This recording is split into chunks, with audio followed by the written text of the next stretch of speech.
To think you know Vikings, the brave explorers, the fierce warriors, the legendary seafarers. You picture longships cleaving through waves, axes clashing on battlefields, and bearded men feasting in smoky halls. Well, buckle up, because the real Viking sagas weren't just about glorious battles and daring raids. They were about a relentless, soul-crushing war against an enemy more terrifying and inescapable than any Anglo-Saxon or Frankish army. They, bone-chilling, soul-crushing cold of the unforgiving North. You're about to discover the shocking realities of Viking life that make your winter blues look like a tropical vacation, and your most uncomfortable camping trip feel like a luxury. Resort. This wasn't just harsh. This was existential. Let's start with the most shocking truth about Viking life. The cold wasn't just uncomfortable. It was a constant, invisible, and utterly merciless killer. We're talking about environmental conditions that would turn exposed flesh black with frostbite in minutes, winds that ripped through even the thickest animal hides like tissue paper, and snowdrifts so immense they could swallow entire longhouses, burying families alive in a silent, suffocating tomb of white. This wasn't just chilly or a bit brisk. This was the kind of cold that ate you alive, not with a swift, merciful blow, but cell by agonizing cell, slowly shutting down your organs, numbing your senses, until you simply faded into the freezing darkness. Modern humans, with our perfectly climate-controlled homes, our down-filled jackets, our heated car seats, and our readily available emergency services, can barely begin to comprehend this raw, brutal reality. Vikings lived in a world where winter meant not just discomfort, but a constant, immediate, and utterly unavoidable threat of death lurking around every corner, behind every gust of wind. Frostbite wasn't a minor inconvenience that might require a doctor's visit and some topical cream. It was a brutal amputation sentence, meaning the slow, agonizing loss of fingers, toes, ears, entire limbs, often leading inevitably to horrific gangrene, infection, and a slow, agonizing demise. And that was if you were among the lucky ones who didn't simply freeze solid where you stood. The average winter temperature in places like northern Norway, the fjords of Iceland, or the high plains of Sweden could plummet to minus 20 degrees Celsius, minus 4 degrees Fahrenheit, and often much lower, staying there for weeks, even months, on end. There were no thaws to offer respite, no quick trips to warmer climates. But here's the truly horrifying part. They didn't have thermometers. They didn't have weather apps predicting the next cold snap. They felt the cold in their very bones, in the stiffness of their joints, in the way their breath instantly fogged and then froze, and their survival was a constant, desperate improvisation, a minute-by-minute battle against the elements. Imagine waking up every single day knowing that a single wrong decision, an ill-fitting boot that let in dampness, a cloak that wasn't adequately dried by the fire, a forgotten pile of firewood that meant no heat for the night, could quite literally mean you'd never see the sunrise again, that your body would become another frozen sculpture in the unforgiving landscape. You don't learn this in history classes out there, where the focus is often on battles and kings, but hypothermia was rampant and utterly devastating. It wasn't diagnosed or treated. It was simply a part of life and death. People would simply fall asleep and never wake up, their bodies quietly, mercifully shutting down in the merciless grip of the cold. Infants and the elderly were particularly vulnerable, their fragile bodies simply unable to withstand the constant metabolic drain of maintaining warmth. Entire families could be wiped out in a severe storm. Their communities were constantly on edge, living with a pervasive underlying anxiety, watching for the subtle signs of shivering, slurred speech, confusion, and disorientation that signaled the end was near for a loved one. Their greatest enemy wasn't a rival chieftain's sword or a fortified English wall. It was the relentless biting wind and the silent, creeping chill that seeped into everything, claiming lives without a sound. Beyond the immediate threat of death, the cold brought a cascade of other horrors. Open wounds, common from daily life and warfare, became breeding grounds for infection in sub-zero temperatures. Joints ached constantly, muscles seized, and the simple act of moving became an exhausting chore. Every breath was a painful rasp of icy air. Even basic bodily functions became challenges. Finding a secluded spot to relieve oneself meant risking frostbite to exposed skin. Their lives were a testament to extreme endurance, a daily struggle against an environment actively trying to erase them. Your pampered modern body, accustomed to warmth and comfort, would succumb to this invisible killer in a single, miserable, agonizing day. You wouldn't last. Everyone knows Vikings lived in wooden houses. Perhaps you've seen reconstructions. Or perhaps you picture cozy, rustic cabins with roaring fires. But the reality of their dwellings goes far beyond quaint timber structures. And the lifestyle within those walls would make you scream for the perceived freedom of the merciless outdoors, even in the depths of winter. This wasn't just housing. It was brutal, pragmatic architecture born from sheer desperation and a constant, suffocating battle against the cold. Take the longhouse. It wasn't just a home. It was a living, breathing, and often unbelievably filthy ecosystem designed solely for maximum heat retention and minimal exposure to the elements. These weren't cozy, picturesque cabins with charming windows. They were low-slung, often completely windowless structures, built directly into the earth or with thick, insulating turf walls to maximize thermal mass and keep precious heat from escaping. Imagine living in a dark, dank, subterranean bunker, shared not just with your immediate family, but with 30, 40, sometimes even 50 other people, an entire extended family or clan, plus all their essential livestock. Yes, that's right, livestock. Here's the truly sick part, the detail that exposes the raw necessity of their existence. Animals like cattle, sheep, and even pigs were often brought inside the longhouse during the brutal winter months. Their body heat was not just tolerated. It was a precious, indispensable commodity, a living, breathing furnace for the human inhabitants. But think about what that truly means. The smell. Imagine living shoulder to shoulder with dozens of animals, their constant lowing and bleating, their excrement, their breath, the flies, the parasites, all in a perpetually enclosed, smoke-filled, unventilated space. The ammonia and methane fumes alone, combined with the lack of fresh air, would fell a modern person with respiratory illness in a matter of hours, if not days. Their sleeping arrangements were just as brutal and unforgiving. Forget the concept of individual mattresses, soft pillows, or even privacy. People slept on raised platforms along the walls, often sharing body heat under communal piles of rough wool cloaks, scratchy animal furs, and whatever other textiles they possessed. Personal space was an unimaginable luxury, utterly unknown and irrelevant in the face of survival. And the beds were often positioned directly adjacent to the central hearth, the lifeline of the longhouse, meaning constant smoke inhalation from the open fire. This constant exposure to particulate matter and carbon monoxide was a leading cause of chronic respiratory illness, lung infections, and early death in Viking communities. A slow suffocation, it was simply the price of staying warm. You don't learn this in history classes out there, where sagas speak of great warriors and grand halls.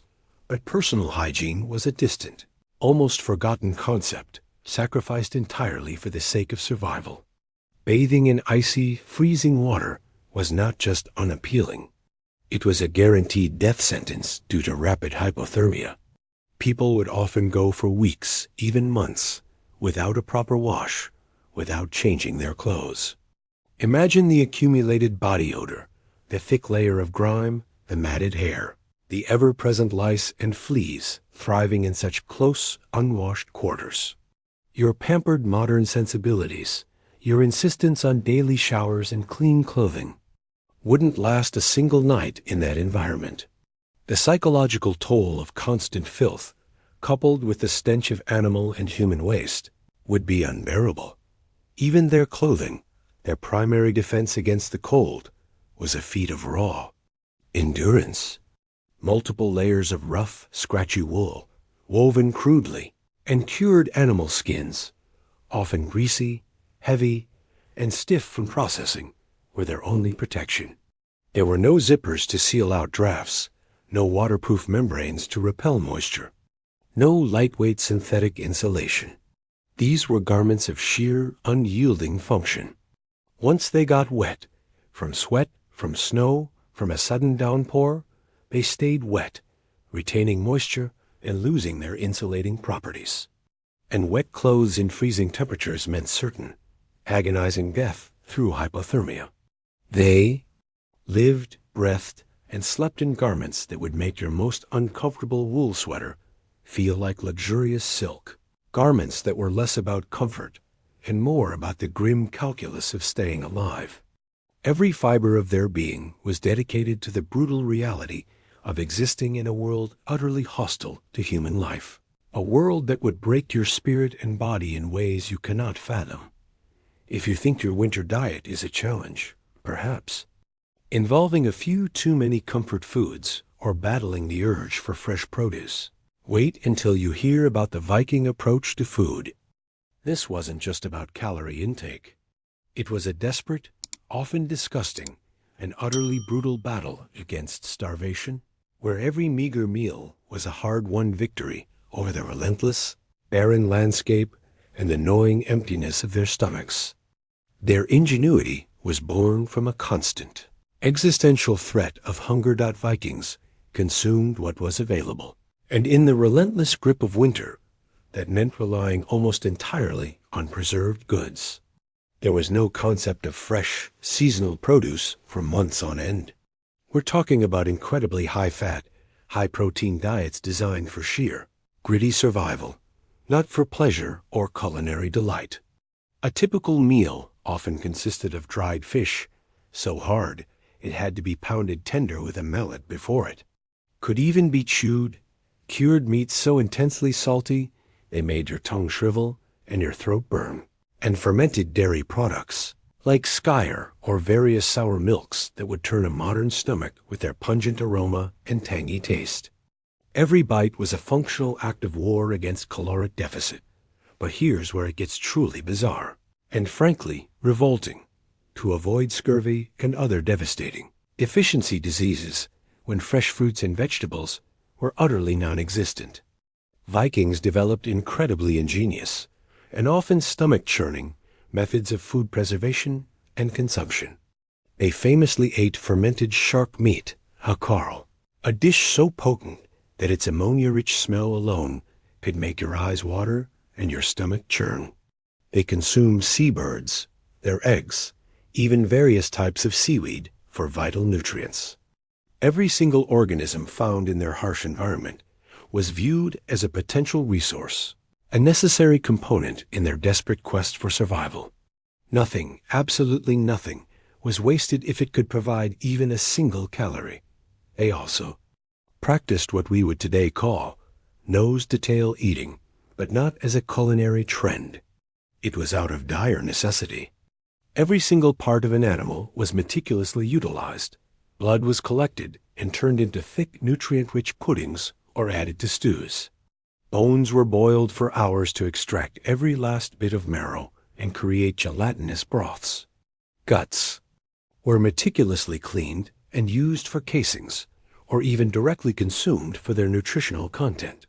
Nothing went to waste, because waste meant weakness, and weakness meant death. Imagine gnawing on a frozen bone for sustenance, painstakingly scraping out the last bits of marrow with a knife, or drinking warm, fresh animal blood directly after a kill for its vital nutrients and instant warmth. Your delicate sensibilities would shatter before you even took a second sip. You don't learn this in history classes out there, where the focus often drifts to glorious feasts and mead halls, but malnutrition was a constant, terrifying threat. Even with their incredible ingenuity and brutal pragmatism, entire communities faced the lean times where food ran critically low, sometimes for weeks before the spring thaw. People would survive on shockingly meager rations, their bodies growing. Weak and emaciated, their immune systems severely compromised, making them easy prey for the myriad diseases that spread like wildfire in those confined, unsanitary longhouses. Their legendary feasting halls, romanticized in sagas and popular culture, were often rare, desperate celebrations of a successful hunt, a bountiful harvest, or a profitable raid. Brief, almost frantic reprieves from the constant, gnawing hunger that defined much of their winter existence. The truly insane part?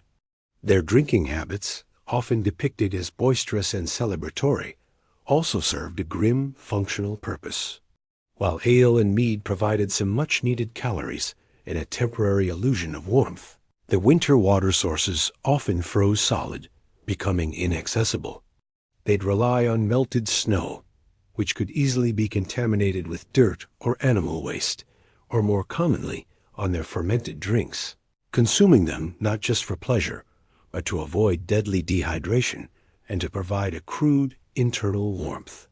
Imagine drinking lukewarm, murky, sometimes rancid ale all day, every day, just to stay alive, because clean water was a luxury the frozen landscape denied them. Their lives were a continuous, brutal calculation of calories in versus calories. Out, a testament to how far humanity can push itself when survival is the only option. You'd think the physical endurance required to survive the Viking winter, the bone-chilling cold, the constant hunger, the brutal living conditions, would be the ultimate challenge, right? Wrong. This wasn't just about surviving the physical onslaught. It was about enduring a psychological gauntlet, a relentless assault on the human spirit that would shatter the modern mind in mere hours, reducing even the most resilient contemporary individual to a shivering, whimpering mess. Let's start with the darkness. For months on end, in the higher latitudes of Scandinavia, parts of their world experienced only a few hours of twilight each day, or even complete, continuous, unbroken night. Imagine weeks, sometimes an entire season of perpetual darkness, broken only by the flickering, smoky glow of a central hearth fire. The modern concept of seasonal affective disorder, SAD, that's a luxurious, pampered affliction.